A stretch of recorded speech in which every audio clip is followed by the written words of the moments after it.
pulang sekolah dia jatuh di tangga, tapi dia sempat diselamatkan. Hanya saja dia nggak sadarkan diri sampai sekarang. Dan yang lebih aneh, buku itu sekarang ada di toko buku. Guys, hi guys, what's up?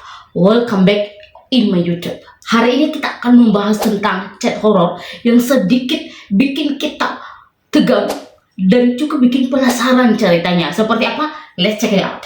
Ren, kamu masih ingat nggak buku di tangan Budila saat dia kecelakaan? Jadi Ibu Delana ini kecelakaan dan dia memegang buku, guys. Nah sekarang Johan nanya itu kepada Reno. Ingat, kan kita yang menyelamatkannya. Nah pada hari itu, pada saat kecelakaan itu, Reno dan Johan sudah menyelamatkan Ibu Dela ini. Jadi mereka barengan dan juga ada buku di tangannya Budila. Nah buku yang di tangannya itu novel. Dan pas aku buka halaman depan ada tanda tangan dan nama orang di depan. Oke, terus ke intinya aja lah. Nah ini Reno nggak sabaran nih, ke intinya aja. Jadi ada apa dengan buku itu? Kenapa kalau memang ada tanda tangan dan nama orang? Kemana sih, nggak sabaran banget. Nah itu si Johan yang Johan bilang ke Reno tuh, karena Renonya ini pengennya langsung ke inti. Kan minggu depannya kan Kila kecelakaan tuh. Nah di samping mobilnya aku melihat novel yang sama. Nah si Reno ketawa gitu, kamu sih novel banyak dipercetakan dan di toko buku. Jadi memang benar apa yang dikatakan Reno, kayak novel itu kan pasti banyak banget di penjualan buku, di toko buku, di percetakan. Jadi itu kan hal yang aneh gitu loh. Kalau itu juga ku tahu bego, tapi nama dan tanda tangannya. Lalu Reno langsung jawab, kamu hidup di era mana sih? Kan sekarang bukan hanya satu orang yang mengidolakan orang yang sama, bisa berjuta-juta jiwa. Nah aku percaya betul. Jadi kalau kita mengidolakan satu orang itu kan hanya satu orang juga, tapi itu bisa banyak banget. Jadi apa yang salah kalau memang ada tanda tangan dan juga nama orang dan juga ada yang sama, buku yang sama, itu kan nggak masalah. Jadi seperti aneh ini. Tapi nggak tahu deh ada apa dengan Johan membahas itu. Aku juga yakin bahwa pikiran yang sama dipikirkan juga oleh Johan, apa yang dipikirkan oleh Reno. Tapi kenapa harus itu aneh buat dia? Iya, tapi aneh, buku terakhir yang aku lihat ada darah di bagian covernya dan halaman depannya. Dan itu aku lihat kemarin di meja Willy sebelum dia kecelakaan. Guys, jadi ternyata di covernya itu, di cover dan halaman depannya itu ada darah. Dan aku yakin kalau bicara soal darah itu nggak mungkin semua buku dong. Kalau memang novel yang sama itu bisa, tapi kalau masalah darah itu nggak sama. Hah? Willy kecelakaan? Kemana aja sih? Pas pulang sekolah dia jatuh di tangga, tapi dia sempat diselamatkan. Hanya saja dia nggak sadarkan diri sampai sekarang.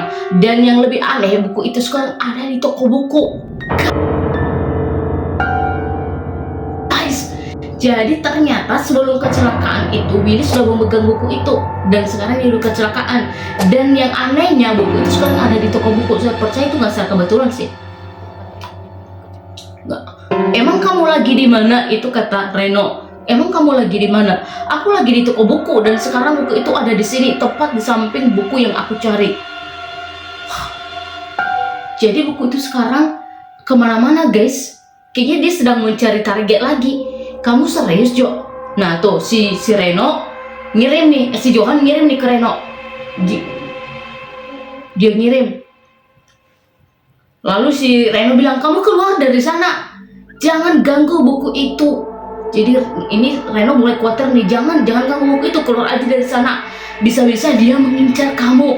Nah nih, bisa-bisa nih si Johan ini juga bisa jadi target ya. Kenapa sih si Johan ini secara kebetulan terus melihat buku itu? Sebelumnya dia lihat di tangannya Budila, Kila, dan juga di tangannya Willy, dan sekarang ada di toko buku.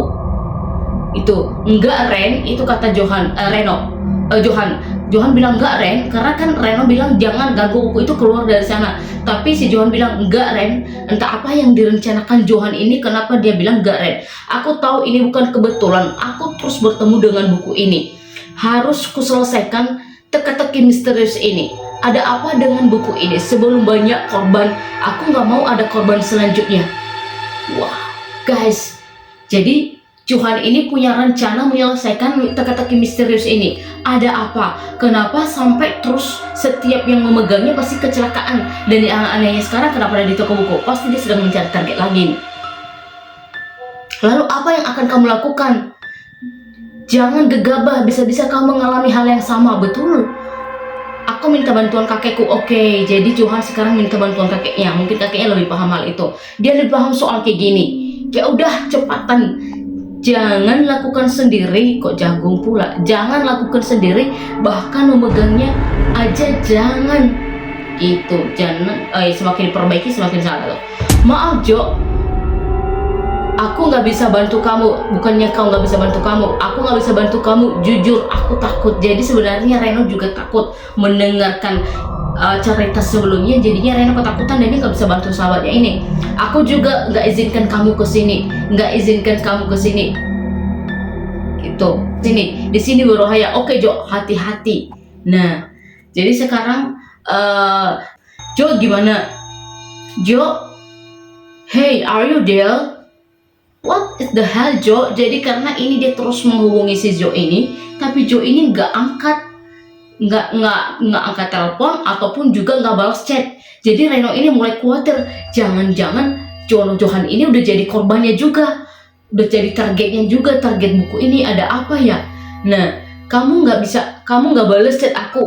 Oh ini, angkat telepon dong bro. Hari ini kamu nggak sekolah, kamu nggak balas chat aku. Ntar lagi aku telepon polisi deh.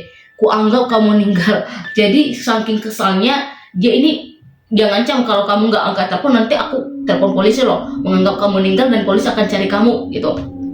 Baru Johan balas nih. Ini besoknya malamnya jam 7 dia balas. Bro, sorry, baru buka WA. Aku dan kakekku baru siap mengerjakan soal buku kemarin. Oke. Jadi Reno mengatakan mengerjakan. Maksudnya, jadi kata kakek ada seorang gadis pemilik novel itu. Jadi ini cerita novelnya guys. Kenapa novel ini capnya kaki jalan kemana-mana dan menjadikan setiap orang pemegangnya itu adalah korban gitu. Dan baru kasih tanda tangan ke pacarnya. Nah jadi kata kakek ada seorang gadis pemilik novel itu dan baru dikasih tanda tangan ke pacarnya. Biasalah mungkin saking cinta gitu. Tahunya ada orang lain yang merebut novel itu karena novel itu percetakannya terbatas dan juga udah habis terjual. Oke.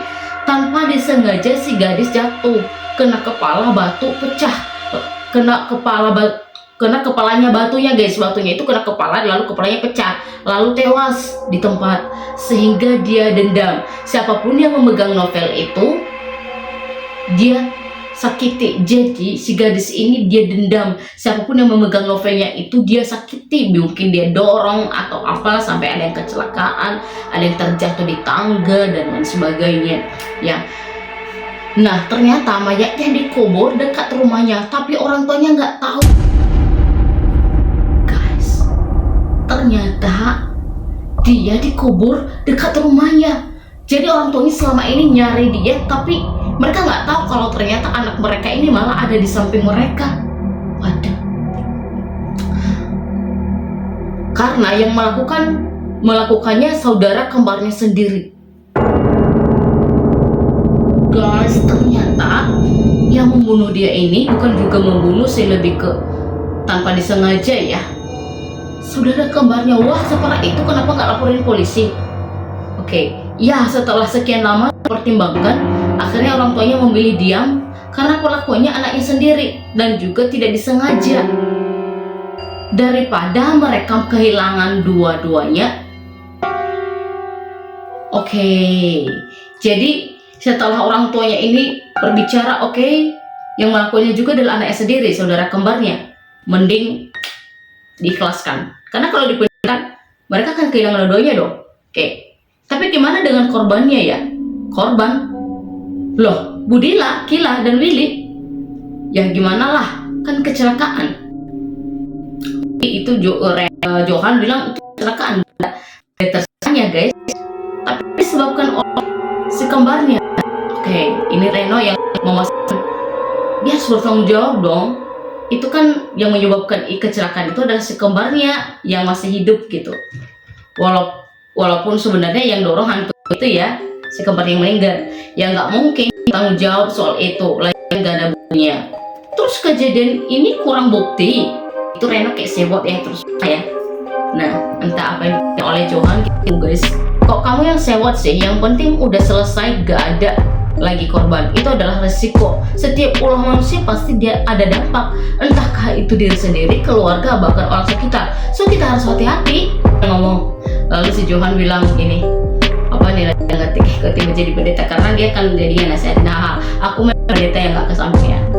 So guys, itulah video kali ini tentang horor. Taunya kita belajar dari sini ya guys ya, bahwa kita ini juga hati-hati dalam bertindak karena bisa mengakibatkan dampak buruk bagi orang lain. Oke, thank you udah menonton video saya. Jangan lupa untuk subscribe, like, comment, and share. Dan kalau ada ide-ide konten juga boleh di komen. Thank you, sampai jumpa lagi, bye.